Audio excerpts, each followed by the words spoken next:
Hello there, good afternoon. It's time now for Midday Live from our news hub here at the Desawe Kanda in Accra. Let's see what's making headlines this afternoon. Police arrest 5 armed robbers at Ayawaso yesterday in the Volta region.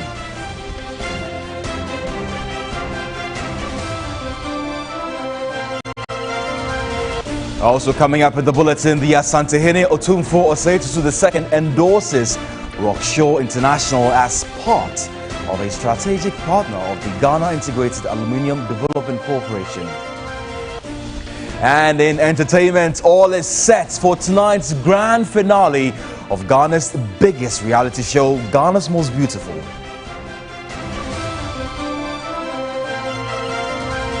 And on the foreign front, thousands take to the streets in Brazil to protest against the country's president.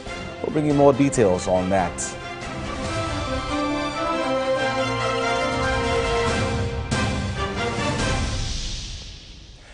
Many thanks for your time. Remember, we're live on DSTV channel 279 all around the world on 3news.com and across the social media platforms at TV3 Ghana. Let's get to it, as 5 armed robbers were yesterday arrested on Saturday, October at about 11:30 p.m. at Ayawaso in the Volta region.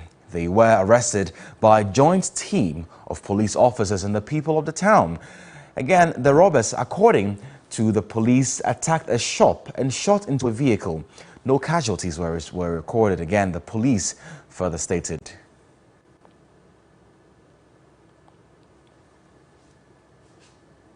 Now let's take you to the Ashanti region, where President Akufo-Addo is expected to inspect ongoing work at the regional hospital at Sewa in the Ashanti region. William Evans Inkum has been following the president. It is day 3 of the president tour of the Ashanti region, and he begins his day from the Makion Temple of the Church of Pentecost here in Asqua. He will also be inspecting the 250-bed capacity regional hospital at Sewia and also inspect the Lake Road extension project. He will also be inspecting the Aputoja Junction to Dumpase Road to also assess the level of work as far as that particular road is concerned. Then he will also move straight to Bekwai, where he will meet the Omanhene of Bekwai and also commission an HIA office and also inspect the Bekwai Government Hospital. From there, he will come back to Kumasi, where he will commission the Koko Ase AstroTurf, and that particular event will be climaxed with a football match which will be led by 2 of Ghanaian football living legends, Stephen Tornado Apia and Prince Opoku Besmakole Sampene, will be playing to climax that particular commission, and that will end the day for the president as far as his itinerary for today is concerned. William Evans Inkum, TV3 News, Kumasi. Well, that was a report by my colleague there, William Evans Inkum. But let's take you away from the Ashanti region, where victims of the shooting incident during the 2019 Ayawaso West Wuogon by-election say government has still not acted on the recommendation to pay them compensation for the harm caused them. Security agents deployed to the constituency on the day of the by-election went on a rampage even before the election started, beating and shooting indiscriminately at polling stations and the residents of the opposition National Democratic Congress candidate. The annual short committee, among others, recommended that victims of the January 31, 2019 violence should be paid compensation for the harm they suffered at the hands of government security forces.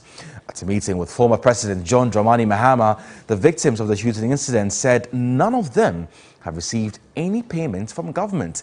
The spokesperson for the victims, Abdul Razak Garba, stressed that the victims and their families are struggling as a result of the painful experience. He recounted how some of the assaulted victims went through life-altering experiences, with some scheduled for more surgeries, some incapacitated for life, another suffering stroke, and one person dead as a result of internal bleeding caused by the gunshot wounds.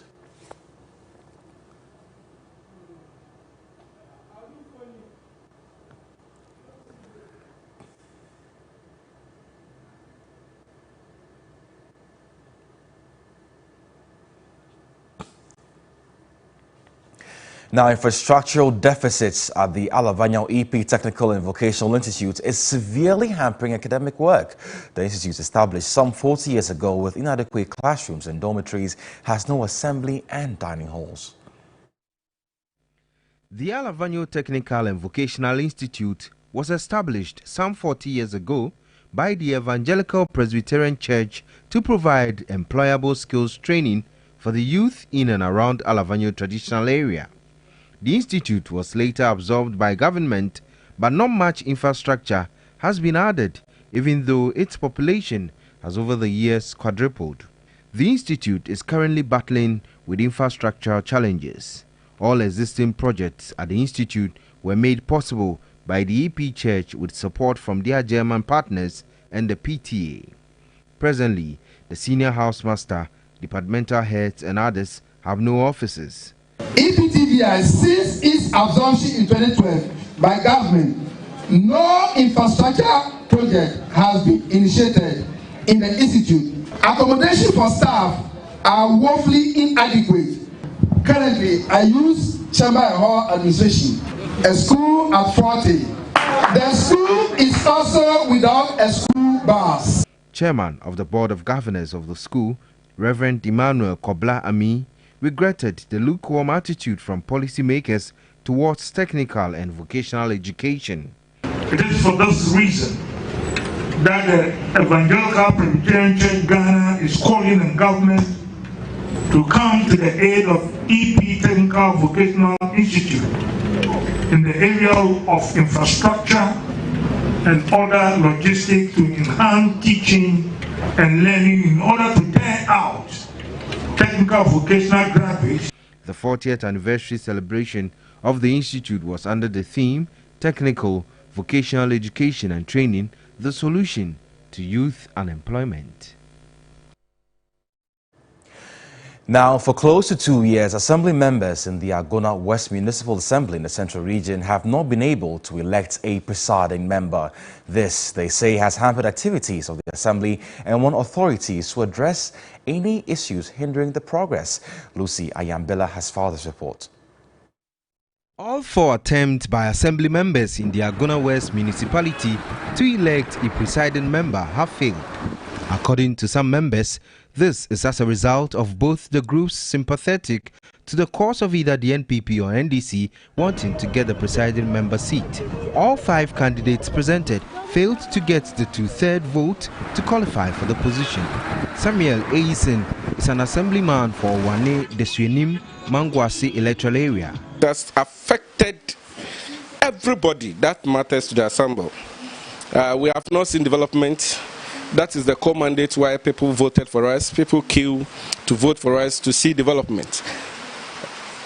2, the assembly, the technocrats, they are there to work, and we are there to check whatever they do.